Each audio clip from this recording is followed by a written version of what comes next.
Welcome to my channel. তোমরা কেমন আছো? আমিও ভালো আছি।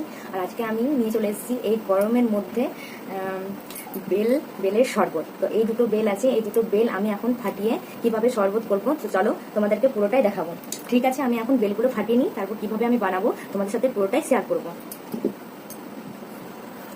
এখন আমি বেলগুলো নিয়ে চলে এসেছি। এবার আমি এগুলো শাঁসগুলো সব ছাড়িয়ে নেবো।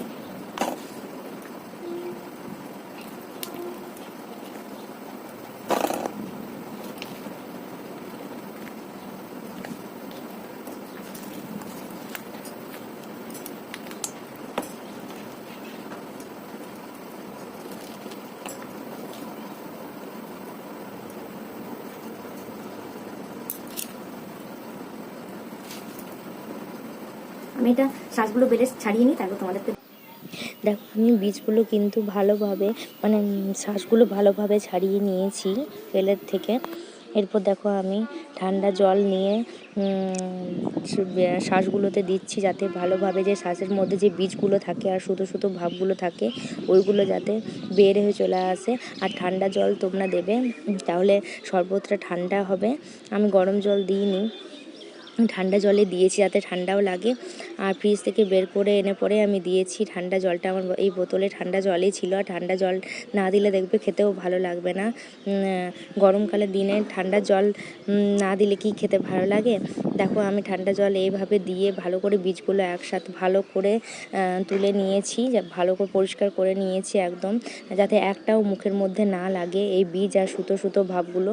ভালো করে তোমরা যদি পারো ছাঁকনিতেও ভালো করে ছেঁকে নিতে পারো। আমি হাতে করেই ভালো করে এই বীজগুলো আর সুতোগুলো বের করে নিয়েছি, তাহলে ভালো লাগবে। আর এই বেলের শরবতের মধ্যে আমি দিয়ে দিয়েছি বরফের কিছুটা স্কুপ, যাতে ঠান্ডা আরও হয়। আর আমি নিয়েছি মিষ্টিটা গুঁড়ো করে নিয়েছি। এরপর আমি দিয়ে দিলাম মিষ্টি গুঁড়ো। তোমরা পরিমাণ মতো মিষ্টিটা দিবে, মিষ্টিটা স্বাদ মতো দিয়ে দেবে। তারপর দেখো আমার হয়েছে, ভালো করে গুলে নিয়ে আমরা 5 জন আছি বলে আমরা 5টা গ্লাসে ঢেলে নিয়েছি সমান করে। দেখো আমার ভালোভাবে ঢেলে নিয়ে